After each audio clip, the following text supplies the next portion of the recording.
good afternoon, and good evening to everybody listening wherever and whenever this podcast finds you. Thanks for tuning in, and welcome to the Did You Know Podcast Bitcoin Weekly Wrap-Up for December 20th, 2019. I'm your host, Dustin. This week's weekly roundup is brought to you by eToro. It's a very cool, innovative, and trusted platform that actually predates Bitcoin and has been trading for quite a long time, and they actually have a user base, a social media profile of platform of over 11 million traders. And if you are new, or even if you are an advanced trader, eToro has something to offer everybody. If you're new, they have a virtual trading platform or virtual trading wallet, basically, where you can trade on real order books with fake money, so you can test out your strategies, see if you're ready to go actually into the big leagues and do it with your own money. Invest with caution, and as always, do your own research. And this is not investment advice; it's just pure opinion. But actually, if you are a new person or a old hand at trading, they also offer copy trading. And what that does for people who are brand new is you can actually allocate 1, 5, 10, 100% of your profile to copy traders. And you can copy as many traders as you'd like. And what it basically does is if you allocate 5% of your portfolio, let's say to me, every time I buy Bitcoin and then sell Bitcoin, it just copies those trades exactly. And if you are an advanced user, what you can actually do is build a social media presence, let people know that you know what you're talking about, and then people will start to copy your trades. And with that, you'll actually get a percentage of their profits, so everybody wins.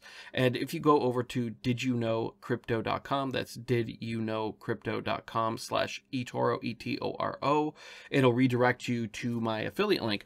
And what this does is lets them know that you came through my link, and once you do a deposit of $200, you'll get $50 for free, so everybody wins once again. So show some love and head over to didyouknowcrypto.com/eToro. And welcome again to the beautiful by the basement beautiful basement by the Bay studios, joined as always by my Batman Forever McDonald's Riddler cup, which is going to be, actually here, I didn't even fill it yet, so let's fill it and enjoy it. It's filled with coffee because it's been a long week and I'm feeling a little tired tonight. Oh, there we go. Regular drip coffee with a little bit of stevia in it, like a gentleman. So let's look at the price. Since last week's wrap up, Bitcoin did a little bit of a dance. It fell all the way back down below $6,500, but within about 24 hours of that, it rose back again over 7,000. Currently, it's sitting at 71.38 as of the 20th of December, 2019. So, my first story. This is going to be a fun one. It's my favorite little piggy, Craig Wright. And this is one of the best filings. I actually scratched that. It is the absolute best filing so far in this case.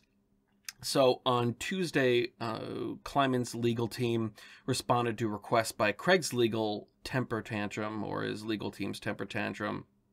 And the memo from Craig's legal team, it started out with accusations that the Kleiman Estates legal team had provided a discovery memo to them after a time that they were notified, that Craig's legal team had notified them that business hours for both Craig and all the lawyers, that they would be closed. And apparently this memo had reached them after that point, and they got quite angry at that. Now, this may be true, but the rest of the memo is an absolute beautiful disaster of conspiracy theory and strange requests. And so I haven't looked at I've been meaning to, actually. I think I should probably just actually start going back through, because problem with cases like this is, like, there's little juicy nuggets, but a lot of this is just very kind of legal back and forth and all that kind of good stuff, and a lot of it's very dry. But there had been requests by Craig's team. I don't know if this was in recently or throughout the case, And apparently they had not satisfied this to Craig's legal team, or Craig himself, I'm guessing, his whatever standard that he was applying here. And so first, Craig and his team had started by asking the court to give Craig access to all of the data recovered off of the now deceased Dave Kleiman's electronic devices. They noted that there were at least 15 devices found in his home after Dave's death, and also that his brother Ira, who is the representing the estate of his now deceased brother and brought the legal case, that his brother Ira had thrown out one of these devices and formatted and or deleted data from the other devices so that they said that he could put his own photos, and it said movies on, so I'm guessing he was ripping movies onto these things. And Craig wants the data from Dave's devices to be imaged for his own analysis. Ostensibly, what he's trying to say is so that he can determine what damage was done. But they also mention so that they wanted to see if there was any indication of Dave's own Bitcoin holdings. The legal team also mentioned that Craig had warned Ira to preserve Dave's electronic devices because they might hold Bitcoin wallets. But also they're saying Ira had purchased a home with $400,000 in cash, that Ira had never been a very wealthy person, so they were finding this to be suspect, which made Craig worried that he'd sold Bitcoin to finance the home purchase. So they are also requesting information on all of Ira's real estate purchases throughout the years. So this is just kind of weird to me, because the case is about the Kleiman estate saying that what Craig had said, that Dave was part of the creation of Bitcoin, and that they are owed a portion of the Tulip Trust. All of this Bitcoin is all the supposed Satoshi Bitcoin. And none of that has moved. Craig has never said that any of that has ever moved. So anything that had been mined outside of the Tulip Trust should have nothing to do with Craig. So even if Dave did find Bitcoin wallets, sold the Bitcoin, and bought the house, other than if he hadn't, made any filings with the IRS, it's really none of Craig's business. So this is a very strange request to me, that Craig should have any standing to be questioning what Ira might have done with Dave's Bitcoins that got left over, if any. Or this could have just been more than likely life insurance that Dave left behind. I mean, it wasn't like he bought a $2 million mansion. Most people don't carry that much, but a $400,000 life insurance policy is a little bit more than what average people would hold. But Dave seemed to be, from what I've read, to be kind of a prepared person per se. So this very well might have been something that he did, knowing that he had been ill. He was a paraplegic, which meant that he was in a wheelchair. And maybe he had, knew that at some point in the near future, and he wanted to take care of his brother. Who knows? Doesn't matter. Why Craig even needs to know whether or not he sold anything, because if any of those Satoshi Bitcoin had been moved, we would know about it. Craig would have mentioned this at some point throughout the whole thing. So it's very strange to me. Next, Craig's legal team had requested information on any communications between Kleiman and a list of individuals that they had written out. And it's a list of individuals and companies, which is weird because it also included a number of his own, like Coin Limited, CO1N Coin, and Panopticon Crypto. And this is related to Craig's claim that he was hacked. And this is his excuse for why some of his documents appear to be forgeries. He alleges that hackers went in to set him up and forge these documents for him, which is the digital equivalent of basically saying the dog ate my homework. Kleiman's lawyers responded that there is no evidence that a hack even occurred. And, or I should say, like, their response was great, because it was like, these are, if he's claiming this, then he's admitting that what he submitted were forgeries. Or I guess maybe he's trying to spin it and saying, no, they were real, but then the real ones were manipulated to stay looking real, but the metadata to look forged, which is very weird. And,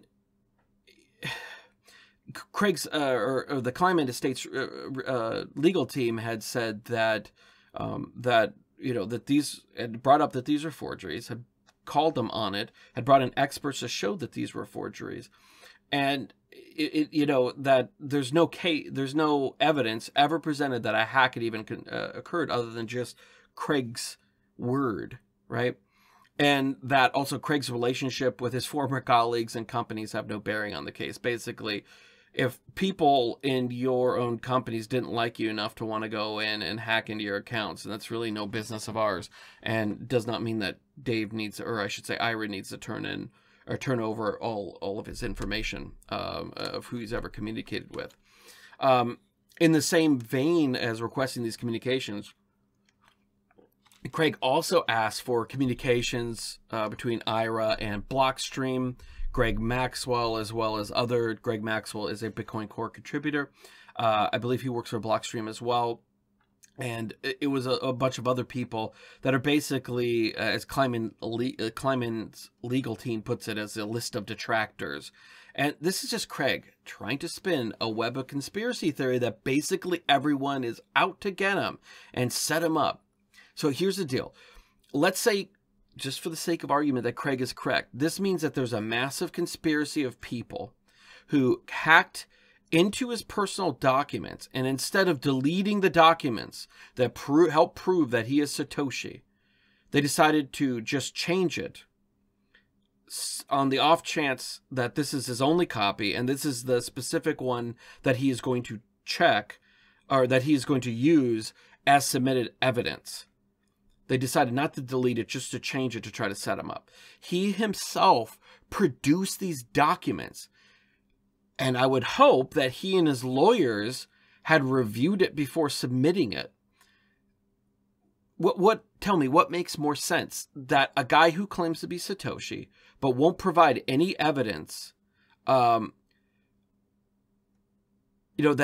this same guy who won't provide any evidence to his claim, that he backdated a bunch of documents to try to back it up after the fact and got caught, or that a big conspiracy of former employees, company people that he worked with, friends, and detractors like Blockstream, Greg Maxwell, and a bunch of other people all got together, hacked in, found the one copy that he was going to actually use for the court case, and then changed the metadata so that later on, when it was inspected, it would look fake. So he's not claiming that this evidence was created, because if he claims that, oh no, well this isn't even a real file, he's not claiming that they went in and created these things. He's claiming that they went in, found the original one, all this original evidence, and then went in and changed the metadata. Makes absolutely no sense. If this was true, he could go find the other copies that don't have, because you can just copy these files. The idea that Satoshi Nakamoto, as he was deciding that he was going to, that if Satoshi Nakamoto is Craig Wright, and he's decided, I'm going to come out of hiding, I got doxed, let's just say all the story and web of lies that he's created is true, that he only has one copy of all these files that prove he's Satoshi is absolutely ridiculous.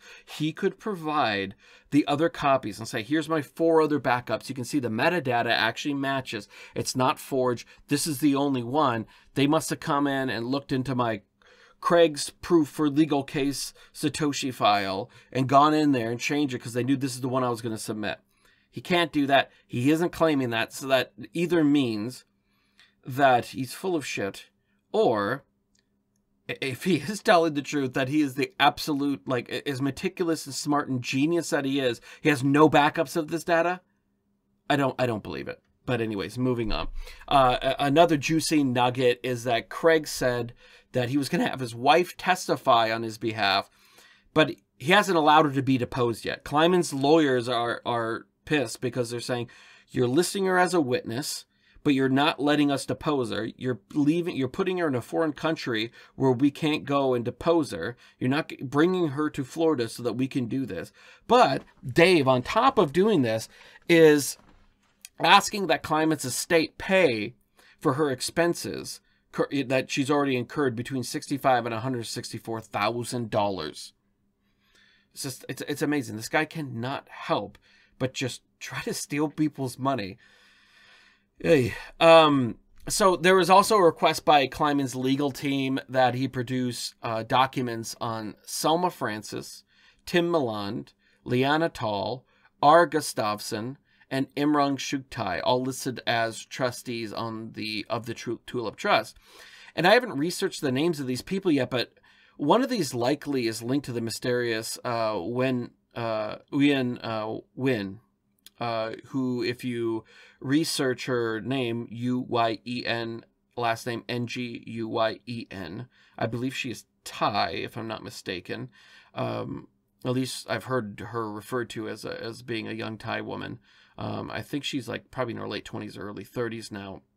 But she was an important part of the early Tulip Trust and a lot of Craig Wright's claims. Like if you look at a lot of the Coin Limited, Panopticon Crypto, a lot of the early Tulip Trust documents that were produced have this woman's name written all over it, and she's kind of gone into hiding.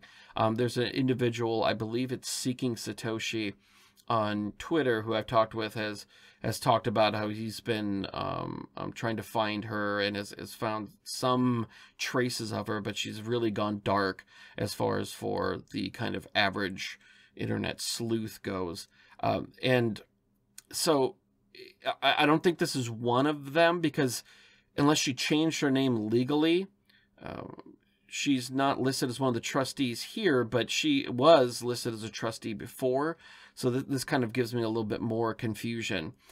They also asked for copies of his diplomas and degrees to establish whether certain documents had been backdated to also prove his lies and other documents and testimony.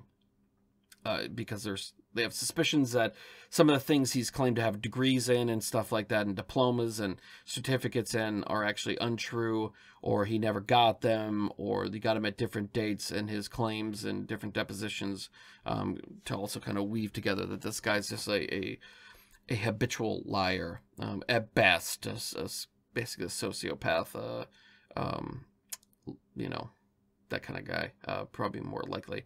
And now, you know, to recap a little bit of history, if you guys are unfamiliar with Kleiman, you know, in the whole case that's been going on. So Dave Kleiman, Craig had claimed that he was involved with Bitcoin early on, was part of the Satoshi team, all this kind of good stuff. And after he died in 2013, I believe, his brother had sued him. I believe it was in 2018 is when the lawsuit started. And this has been very good for Craig as far as for cementing his claims, because the Kleiman estate recognizes him as being Satoshi Nakamoto. Why? Because Craig said he is, and if he is, then the Kleiman estate, it stands to gain a lot of money. So this is why the question of him being Satoshi is not being litigated here, because they both accept that this is true, because Craig can't say it's not true, or else his credibility, either he's lying under oath, which he already has, I guess, so it wouldn't matter, or if he does that, then his credibility is destroyed. And Ira wants it to be true, because then he'll get a lot more money. And Craig had testified back in April of 2019, you know, that he had never put Bitcoin in any of the Satoshi Bitcoin into a trust. Also, that the trust didn't hold the private keys to that Bitcoin. And also that Dave knew nothing about the trust or the Shamir secret key sharing scheme that he used to distribute the slices of the private key that would access the Satoshi holdings. Then after this testimony, Craig was ordered by the court to produce a list of the Bitcoin holdings that he'd held prior to Dave's death. Or maybe they even asked for all of them. I can't recall the exact, whether it was all of them or prior to Dave's death. Either way. And this would be very easy if you held the private keys. It'd be very easy to determine the public addresses for your Bitcoin. After he was ordered to do this, he tried to claim that it's impossible and blah, blah, blah, blah, blah. And then after the court lost patience and basically said, produce it now, Craig had then started to state that, well, actually, I transferred all that Bitcoin into a blind trust that was set up by Dave, but I'm also not a trustee, so I don't actually have access to this information. Then later, he signs a sworn statement that he actually was a trustee and a beneficiary of the trust. As you can see, it's just like a set of truth gets called on it, a new set, like a new set of lies on top of the lies prior to that, gets called on it, and then he like quadruple, I don't even know, sextuples down on these lies. It's just like adding a new layer. It's literally like talking to a child when you go, like, you watch them go into the pantry and steal a cookie, right? And then they run around the corner and you go, hey, what are you doing? Nothing. Come back here. And then they come back with crumbs around their mouth and like, did you take a cookie? No. Well, I can see crumbs around your mouth. No, that was from my lunch. Like, no, I know it was not from your lunch. That was 2 hours ago and I wiped your face myself. Oh, well, I'd actually grabbed a piece of bread earlier after that. Like, no, you didn't. I saw you go in the pantry. Well, no, I was just like, it's just a lie after a lie after a lie. And like, you're digging yourself deeper and you're constantly coming up with new lies, trying to fit so that it fits the question being asked. The problem is, since it's not the truth, it has holes all over it, and it comes in with a new hole in that lie. So then they form a new lie to then, cover up that one. It just compounds. And he then also added on top of all this stuff, right? So I don't have the Bitcoin's not in the trust. I have the private keys, everything like that. Dave was no part of it. Oh, by the way, actually, no, it was all in the trust. Dave set it up. I don't have the private keys, and then I'm not a trustee or beneficiary of it. Then it's, oh, I am a trustee and beneficiary. Then, this is the new part, he added that the electronic file used to create the Bitcoin, or that was used to create the private keys for the Bitcoin that were transferred to the trust, I'm sorry, I lost my train of thought. He was saying that the electronic files that he used to create the private keys themselves, that those actual files were transferred into the trust. So he doesn't even have access to those electronic files that would be needed to access that Bitcoin. But the Bitcoin was never transacted, and Dave set up the entire trust, and that only Dave was responsible for distributing the key slices, and he arranged for the bonded courier, because Craig claims now that all these keys were distributed to the trustees, and that these key slices or will be transferred to the trustees, and that these key slices were put by Dave into a bonded courier, and these couriers are going to, at some point in 2020, it was January 2020, and I've seen stuff with June 2020, are going to be delivered to the trustees. They put them together in a certain in a certain order, according to Dave, which doesn't match what people are saying is actually a Shamir key scaring scheme, but whatever.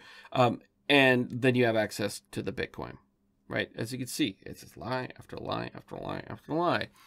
Now, that last part really doesn't make any sense, though, talking about the Bitcoin. There was no transactions of Bitcoin. So that's why you can't see all the Satoshi Bitcoin moving into one wallet or 20 wallets or whatever it may be that he decided to do it, that they're still sitting. Those Coinbase Bitcoins are still sitting where they were originally. And this really doesn't make any sense, because if you transfer it into a brand new, into a trust that holds a different private key than the one that you held if you were Satoshi, like, it doesn't make any sense that they didn't move. Anyways, it's a very, and the way that I've heard it defended is that, oh no, well, this is more of a legal thing. But if the trust doesn't actually hold anything, then it's not really a trust. You're just trusting that he set it up and isn't still holding the private keys. To me, in my opinion, it's obvious that Craig has created a story, and this story has changed over time. And while under oath, he's basically been changing the story to fit the details, to match the facts that are being shown to prove the previous story untrue. So you have his story, facts come out that disprove it. He creates a brand new set of facts that fit that new story, or a new story that fits those facts that were brought out, and then new facts come out, and then he creates a brand new story, and it just goes on and on and on and on and on. And he's trying to shore up all of these other tales that he's told as they begin to be shown to be false. It's really easy to tell the truth, and it's a lie is really, really hard to make believable, especially if it's a very complicated lie. And this is a very complicated lie, which is why it has changed so much over 3 years. This lie, like, it'd be different if he was holding to one story this entire time, and all it was opinion and conjecture against him. But it's not. Facts show up that prove the story that he told was wrong, and then he changes it. And he's changed it. Like, it's almost completely different than when he started in 2016. Now, what's important, though, to note in all of this is the part about Dave Kleiman's encrypted files and Craig's want to review that evidence, the data that has been recovered from these electronic devices, I'm guessing, external hard drives, as well as his later claim that Dave set up the entire trust. So those two things. Craig wanting to look at the data recovered off those hard drives, and also saying that Dave set up this entire thing. Because Craig needs to have an exit strategy. Since he has ridden for years on why he can't move coins and definitively prove that he at least currently holds the Satoshi keys.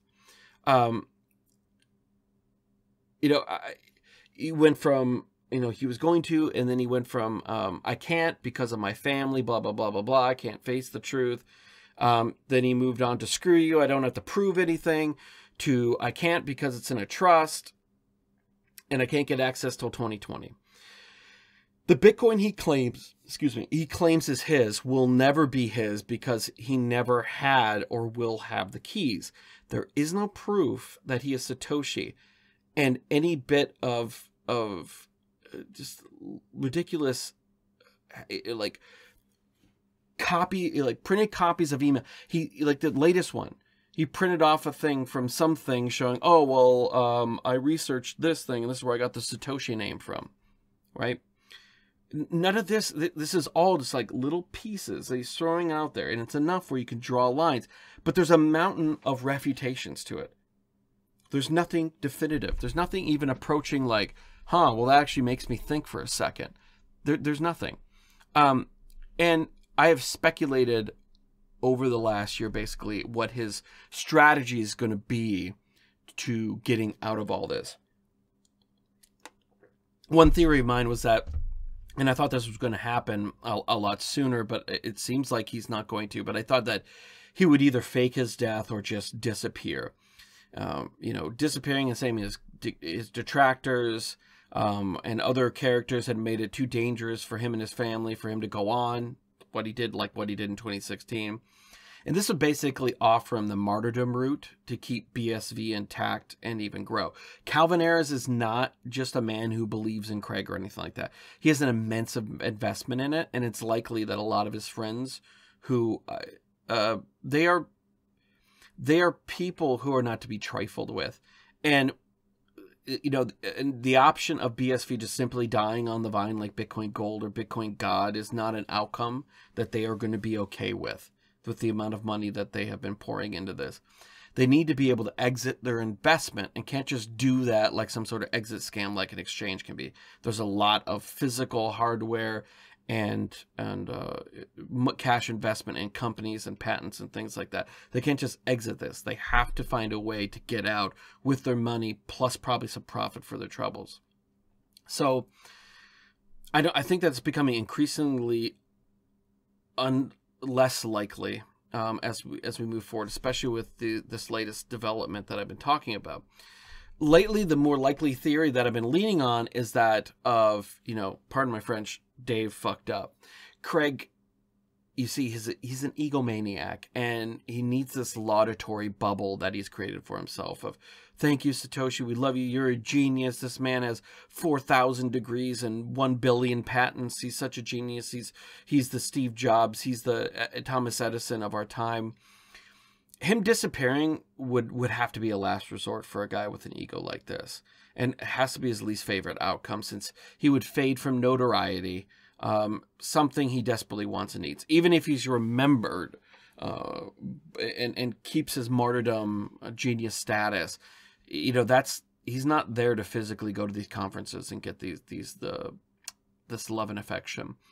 And the question of the Tulip Trust and the Bitcoin that goes along with it has to be answered, and really definitively this year, because 2020 has been the year they've been throwing around and throwing around and throwing around and throwing around. I think even there's a good chunk of the faithful that will actually lose hope and leave if they just pretend like his promises of crushing BTC with his $8 billion stash that he has claimed to do, and now it's, you know, and actually kind of backpedal on it. If he doesn't do this in the next year, if it fizzles out, people are going to lose hope. I'd actually found, I can't remember if I talked about it. Yeah, I talked about it in last week's, but Craig kicking the can down the road. Now, on one of his Slack, I saw a screenshot where he was saying, oh, well, this is going to happen over the next 2 years. I really think if nothing moves in 2020, there's going to be some very goofy stuff. Calvin himself had been coming out on Twitter saying something will move. Never saying it's going to be Satoshi coins on BTC network. He's just saying something will move. And anyways, we'll go into what I think that's going to be. But so, you know, how do you do this? How do you get out of this pickle of having to move something in 2020? You know, how do you not move Satoshi's coins and still claim victory?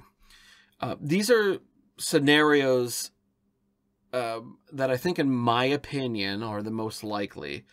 And also, I think what will happen is not just going to be like, you know, either one or two of these scenarios that I mentioned, but kind of a combination of different aspects of both of these things. So the first scenario that I was going to lay out here was his preoccupation with Dave's electronic devices and his overriding, or IRA's overriding of them. And this tells me that they could just claim that since Dave set up the trust, and now that the data is lost on all these electronic devices, that, oh, whoops, a key slice of the password need to unlock the trust was forever lost when IRA put RIP movies on it. And that, you know, turns out that Dave forgot to send out one of the shards or something like that. And they would probably actually make a show of bonded couriers even showing up that he likely either set up, you know, within the last year or even a couple years ago as he started to think out how all this was going to work. And likely NDAs are going to be signed by the company that delivers these to preclude them from letting the cat out of the bag of when it was set up and all this kind of stuff. And it was probably actually set up by a shell corp, so it's not actually traceable back to anybody. But once the keys are delivered, Craig will combine them and say, oh man, IRA destroyed, you know, the last one, or Dave screwed it up from the beginning, and he, you know, the keys that he sent were you know, actually don't unlock the encrypted files that he you know, that he had to release the Tulip Trust. And this would give them an out. And also this will be really interesting, is a pretext to backdoor BSV to access the Satoshi coins, which they could do since they have majority hash. They could then move the Satoshi coins on BSV and claim that, well, since BSV is the real Bitcoin, we move Satoshi's coins on Bitcoin. Voila, right? You know, and this proves in their minds that Craig is not a liar in a roundabout way.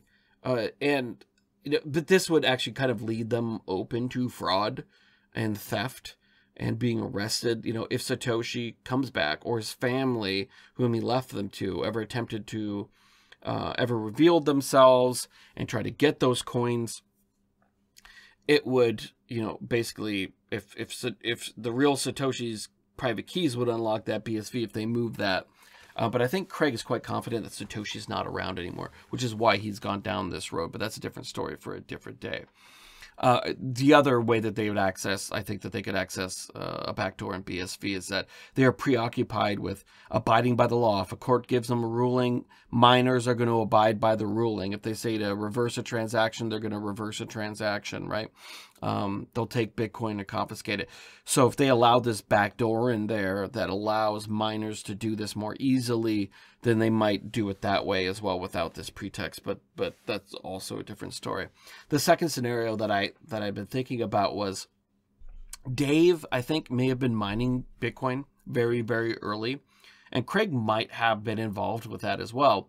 And since if Dave was mining like really early and none of those have ever moved, it might be assumed by many that have been trying to collect, because basically trying to figure out what was Satoshi coins.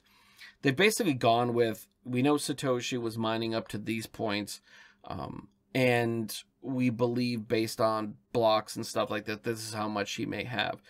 And some of these coins that Dave may have mined really early may be, put in that category of Satoshi coins without people knowing, just because they have never moved since they were mined. And this truth would be in a gray area. And that is where Craig thrives. He really thrives in these gray areas. And if they get access, let's say, to that recovered data on those drives and maybe find like an old wallet.dat file and a private key or something like that, even though this is not a block 5 or 20 or 70 Coinbase Bitcoin, something like, say, block 1200 or 800 or something like that would still be very easy to make a Satoshi claim on and latch onto that. This was one of the reasons I thought that Calvin had actually offered to buy the Kleiman estate. Apparently, it was about a month or so ago. He put out basically a news story saying that he decided not to buy the estate. Craig was never aware of this, but he'd been in secret negotiations to buy the Kleiman estate, but had, upon inspection of the hard drives, had determined that they were not, that they were useless because they'd have been overwritten. So there's no Bitcoin there. Ostensibly, he was saying he wanted to buy 300,000 Bitcoin that was in the David Kleiman estate. But anyways, I think this is also why Craig has been so unhinged in this case, as they may have been banking on, as the case progressed. I think they were banking on trying to get access to this data and using that like an early Bitcoin transaction that was assumed to be Satoshi's, and use that as like, well, we moved, Bitcoin out of block 2100 or whatever, which would be within like the first 6 months of Bitcoin, which is very likely a Satoshi, could very easily be a Satoshi Bitcoin Coinbase. And that they were banking on that to be what they moved, not the early ones, not block 9, which he says he has to have the private key if he signed a transaction. So he can definitely move block 9 right now, which is actually, it's funny because I think it was block 9 and block 17 is what he used to privately sign the transactions for John Matonis and Gavin Andresen to prove he was Satoshi. But he also claims that all of the Bitcoins that he mined prior to 2013, which would include that, had been transferred in the trust. So how can he have the private keys? But whatever. I think, back to what I was saying, I think they were banking on getting access to these to use this to bolster their story. And, I think this is really the sole reason they were even pursuing a court case with the Kleiman estate and not just doing an out-of-court settlement to shut his brother up, give him some money to go away, explain that he doesn't have any of the Bitcoin or anything like that. I think this is why they're pursuing, because they wanted to get access, because I think that they think that Dave had some early Bitcoins that they could use to do this. And, they could have easily, like I said, settle with the estate, an NDA. Ira Kleiman would not be allowed to say anything, but they didn't do that. So to me, it's very interesting. And I'm not unbiased in this, because I really don't like Craig, and I don't like him because I can handle people who are jerks and assholes and think a lot about themselves. That's not a problem. Stealing a great man's legacy is unforgivable, or almost unforgivable in my opinion. If you're not even man enough to admit it, that says a lot about you. Ooh, wow, I'm going at like 40 minutes, so apologies. I'll get through the rest of these stories here relatively quickly. So the next story is about Venezuela. The benevolent dictator Nicolas Maduro has decided to give a wonderful gift to his people. Well, I mean, just government employees, military, and retirees. But this Christmas season, they'll each be given half a Petro, which is the official Venezuelan cryptocurrency. If you remember back in 2017, the Petro was introduced as pretty much the first national cryptocurrency. And they said it was backed by oil reserves in Venezuela. And as the story evolved, we found out what we all kind of basically suspected right from the beginning, that the currency was centrally controlled, right? It was not a decentralized blockchain.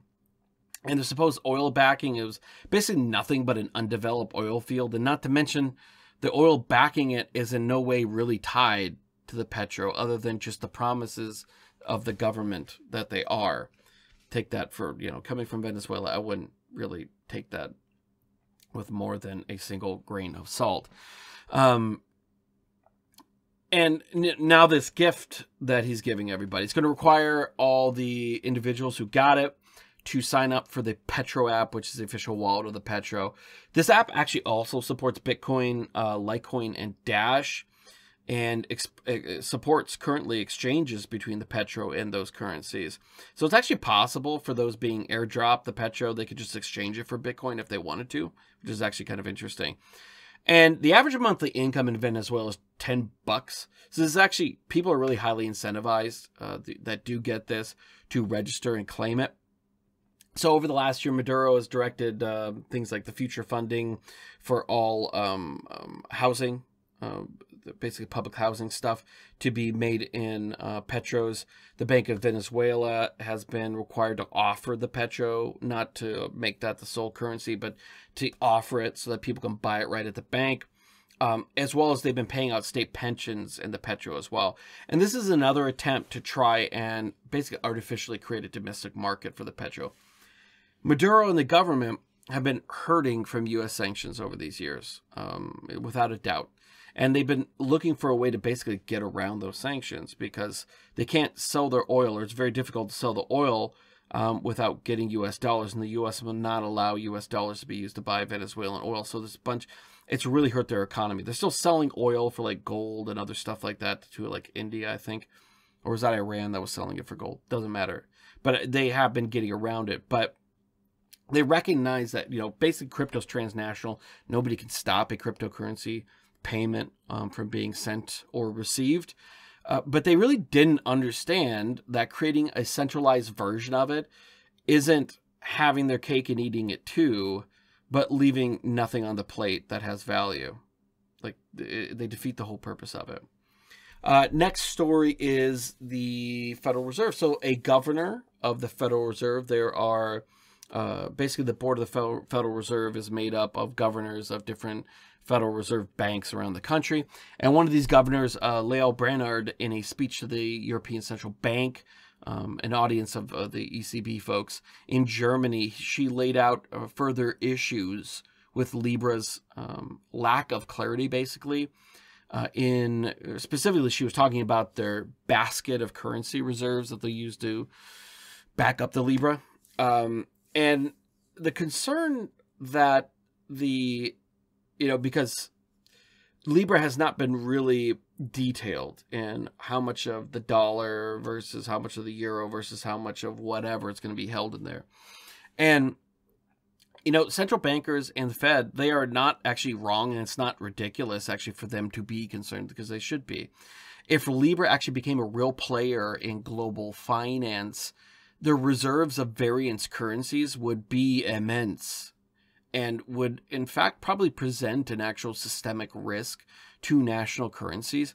If Libra, in this situation, as being a major player, one of the most traded global currencies, right, in this situation, this scenario, they became unstable and began to and had to start dumping large amounts of their reserves onto the global markets, it would actually put a lot of pressure on these national currencies and start to devalue them quite rapidly.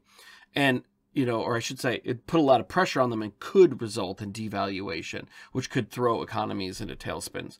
And Libra is purposefully opaque on this issue. as they're conducting the real talks and negotiations behind closed doors, they're not doing it publicly. They're not doing it, in front of news cameras. And, they've been opaque because they don't want to put themselves in a position where people can start to pick things apart. They're waiting to see what are these central banks going to be okay with, and we'll just go with that. And as I've said before in a lot of different previous episodes of this, but I'll say it again, is Western countries really want this option. And whether it's going to be LIbra is yet to be known, but it offers these countries what they've always wanted, but these pesky constitutional restrictions have not allowed them to. That's basically spying on what everybody buys all the time without a warrant. They would love to be able to see every debit card purchase. Now, they can get that from Visa. They can get that from Wells Fargo, depending on who you bank with. But they're going to need a warrant to do that. To do that, they're going to need probable cause, not just because they want to just see what you're doing, or they want to, some analyst wants to check up on his girlfriend. They want to be able to do that, but they can't because a lot of Western countries have restrictions and rights to privacy.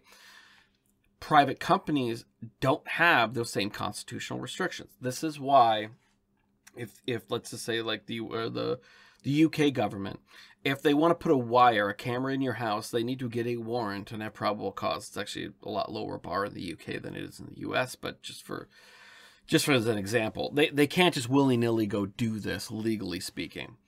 But if you put a Nest home camera in your house, you are giving Nest access, right? And they are ostensibly saying that they aren't spying on you, but you are giving them access to all that data. In a lot of those terms of service, you're giving them access to actually look at what's going on in all your video feeds and what you say on Alexa or anything like that. Private companies don't have constitutional restrictions. All they have to do is get you signed a term of service, which is what would happen with LIbra. You access LIbra by accessing it. You are giving them the right to look at all your transactional data, when and where you send things and all that kind of stuff. Private currencies would allow them to spy on what every single person does, right? It bypasses all these restrictions. They want this. So that's it for this week's weekly wrap up. I want to thank you for listening. Please subscribe. Please leave a review on iTunes. Just go to my website at didyouknowcrypto.com. Click on the little iTunes, a little Apple icon. Go over there, leave a 5-star and a written review. It really, really helps. If you are on YouTube, please go over there, right down there, right there. And you'll see a little subscribe button. There'll be a little red button in this corner, or in the description below, you will see the, if you're on mobile, you'll see a little subscribe button. So do that. Hit the bell. That notifies you every time I do a video. Also, give some love to my sponsors at eToro, didyouknowcrypto.com/eToro, and get that 50 free dollars. And also, if you want to save some money, go to supportmypodcast.com. Click on the listener support discounts. Those are absolutely free to all my listeners. That's supportmypodcast.com. And once again, I'd like to thank you for listening. I'd like to thank you for watching.